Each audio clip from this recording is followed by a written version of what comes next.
Assalamualaikum warahmatullahi wabarakatuh. Innal hamdalillah nahmaduhu wa nasta'inuhu wa nastaghfiruh wa na'udzu bihi min syururi anfusina wa min sayyiati a'malina may yahdihillahu fala mudhillalah wa may yudlil fala hadiyalah. Asyhadu an la ilaha illallah wahdahu la syarikalah wa asyhadu anna Muhammadan abduhu wa rasuluh. Allahumma sholli ala sayyidina Muhammad wa ala alihi wa ashabihi wa man tabi'ahu huda. Ya ayyuhalladzina amanu taqullaha haqqa tuqatih wa la tamutunna illa wa antum muslimun. Ya ayyuhan nas ittaqu rabbakumul ladzi khalaqakum min nafsin wahidah wa khalaqa minha zawjaha wa batha minhuma rijalan katsira wa nisaa. Wattaqullaha alladzi tasaaluna nabihi wal arham innallaha kana 'alaikum raqiba. Ya ayyuhalladzina amanu taqullaha wa qulu qawlan sadida yuslih lakum a'malakum wa yaghfir lakum dhunubakum wa may yuti'illaha wa rasulahu faqad faza fawzan 'azima. Jamaah salat Jumat rahimakumullah. Bersyukur kita kepada Allah atas anugerah dan nikmat-Nya yang Allah berikan kepada kita semua. Kita masih diberi kesempatan oleh Allah untuk melaksanakan salah satu yang Allah fardukan, yakni salat fardu Jumat. Dan marilah kita senantiasa meningkatkan takwa kita kepada Allah. Tentu hakikat takwa itu adalah melakukan ketaatan kepada Allah. Pertama, kita tidak melakukan maksiat kepadanya. Yang kedua adalah takwa itu adalah bagaimana kita selalu ingat kepada Allah dan tidak melupakannya. Dan yang ketiga adalah kita senantiasa bersyukur dan tidak menjadi kufur atas nikmat yang diberikan oleh Allah kepada kita.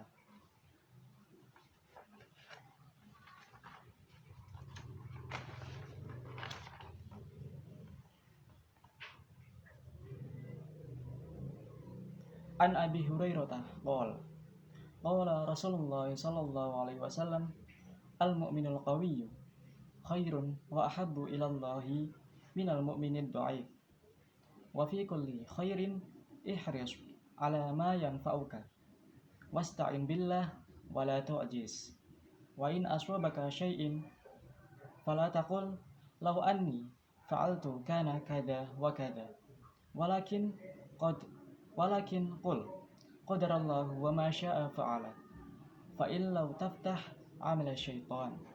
Rawahu Muslim. Yang artinya, Abu Hurairah radhiyallahu anhu meriwayatkan bahwa Rasulullah sallallahu alaihi wasallam bersabda, seorang mukmin yang kuat lebih baik dan lebih dicintai Allah daripada seorang mukmin yang lemah. Namun pada masing-masingnya terdapat kebaikan. Bersemangatlah untuk meraih apa yang menimpamu. Bersemangatlah untuk meraih apa yang bermanfaat bagimu. Mintalah pertolongan kepadanya dan jangan bersikap lemah. Apabila sesuatu menimpamu, janganlah berkata, seandainya dahulu aku berbuat demikian, niscaya akan begini dan begitu. Akan tetapi katakanlah, itulah ketetapan Allah dan terserah Allah apa yang Dia inginkan, maka tentu Dia kerjakan. Dikarenakan ucapan seandainya itu akan membuka celah perbuatan syaitan. Hadis riwayat Muslim. Jamaah salat Jumat rahimakumullah. Hadis yang mulia ini menunjukkan beberapa hal. Hal yang pertama, Allah Ta'ala memiliki sifat cinta kepada sesuatu. Kecintaan Allah kepada sesuatu bertingkat-tingkat. Kecintaannya kepada mukmin yang kuat lebih dalam daripada kecintaannya terhadap mukmin yang lemah. Orang mukmin yang kuat adalah orang yang menyempurnakan dirinya dengan 4 hal. Yang pertama yaitu ilmu yang bermanfaat. Yang kedua beramal soleh. Yang ketiga saling mengajak kepada kebenaran. Dan yang keempat saling menasihati kepada kesabaran. Adapun mukmin yang lemah adalah yang belum bisa menyempurnakan agama, yang belum bisa menyempurnakan semua tingkatan ini, dan tidak berupaya untuk merubah dirinya sendiri. Misalnya, sudah tentang betapa dangkalnya ilmu agamanya, akan tetapi dia tidak mau untuk belajar ilmu agama. Na'udzubillahi min dzalik. Yang kedua, kebaikan pada diri seseorang. Orang yang beriman itu bertingkat-tingkat.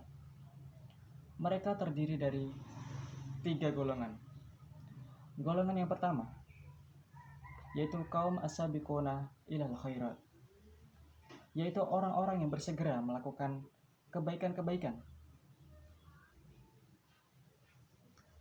Mereka adalah orang-orang yang menunaikan amal yang wajib maupun yang sunnah, serta meninggalkan perkara yang haram dan juga perkara yang makruh. Golongan yang kedua yaitu kaum al-muqtasidun atau kaum pertengahan. Mereka itu adalah orang yang hanya mencukupkan diri mereka dengan melakukan kewajiban dan meninggalkan keharaman. Dan golongan yang ketiga yaitu adalah adz-dzalimuna li anfusihim, yaitu orang-orang yang mencampuri amal kebaikan mereka dengan amal-amal yang jelek. Hal yang ketiga, perkara yang bermanfaat itu ada 2 macam, yaitu perkara keagamaan dan perkara keduniaan. Sebagaimana seorang hamba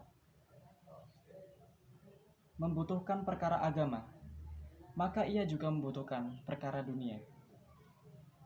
Kebahagiaan dirinya akan tercapai dengan senantiasa bersemangat untuk melakukan hal-hal yang bermanfaat di dalam kedua perkara tersebut. Perkara yang bermanfaat dalam urusan agama, kuncinya ada 2, yaitu ilmu yang bermanfaat dan amal yang saleh.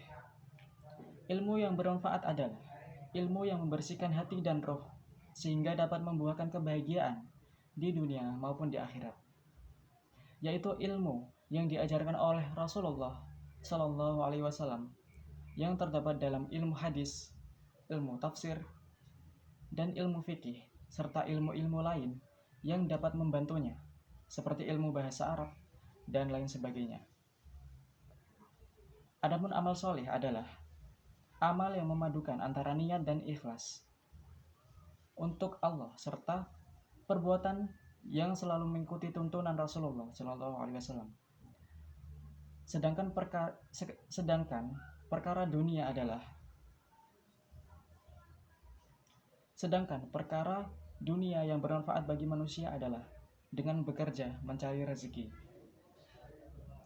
Pekerjaan yang paling utama bagi orang berbeda-beda, tergantung pada individu dan keadaan mereka. Batasan untuk itu adalah selama hal itu benar-benar bermanfaat baginya. Nabi Shallallahu Alaihi Wasallam mengatakan, bersemangatlah untuk meraih apa yang bermanfaat bagimu. Hal yang keempat, dalam melakukan hal-hal yang bermanfaat, itu tidak sepantasnya manusia bersandar kepada kekuatan, kemampuan, dan juga kecerdasan semata. Namun dia harus menggantungkan hatinya kepada Allah Ta'ala dan meminta pertolongannya dengan harapan Allah akan memudahkan semua urusannya. Hal yang kelima, apabila seseorang menjumpai perkara yang tidak menyenangkan setelah dia berusaha dengan keras, sekuat tenaga, maka hendaknya dia merasa ridho dengan takdir Allah Ta'ala. Tidak perlu berandai-andai, karena dalam kondisi semacam itu, berandai-andai justru akan membuka celah bagi syaitan. Dengan sikap semacam inilah, hati kita akan menjadi tentram dan tenang dalam menghadapi musibah yang menimpa. Kemudian yang terakhir yaitu, di dalam hadis yang mulia ini, Nabi Shallallahu Alaihi Wasallam menggabungkan antara keimanan kepada takdir dengan melakukan usaha yang bermanfaat. Kedua pokok ini telah ditunjukkan oleh dalil Al-Quran maupun As-Sunnah dalam banyak tempat. Agama seseorang tidak akan sempurna kecuali dengan kedua hal tadi, yaitu keimanan kepada takdir dengan melakukan usaha yang bermanfaat. Nabi bersabda, "Bersemangatlah untuk melakukan apa yang bermanfaat bagimu." Nah, ini merupakan perintah untuk menempuh sebab-sebab agama maupun dunia. Bahkan di dalamnya terkandung perintah untuk bersungguh-sungguh dalam melakukannya, membersihkan niat dan membulatkan tekad, mewujudkan hal itu dan mengaturnya dengan sebaik-baiknya. Sedangkan Nabi bersabda, "Dan mintalah pertolongan kepada Allah." Nah, ini merupakan bentuk keimanan kepada takdir serta perintah untuk bertawakal kepada Allah ketika mencari kemanfaatan dan menghindar dari kemudaratan dengan penuh rasa harap kepada Allah Ta'ala agar urusan dunia dan agamanya menjadi sempurna. Barakallahu li wa lakum fil Qur'anil azim wa nafa'ani wa iyyakum bima fihi minal ayati wa dzikril hakim wa taqabbalallahu minni wa minkum tilawatah innahu huwas samiul alim wa astaghfirullah li wa lakum aqulu qawli hadza wa astaghfirullahal azim li wa lakum wa li sairil muslimina wal muslimat wal mu'minina wal mu'minat al ahya'i minhum wal amwat fastaghfiruh innahu huwal ghafurur rahim.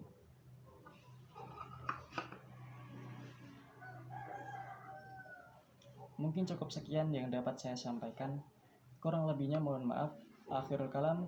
Assalamualaikum warahmatullahi wabarakatuh.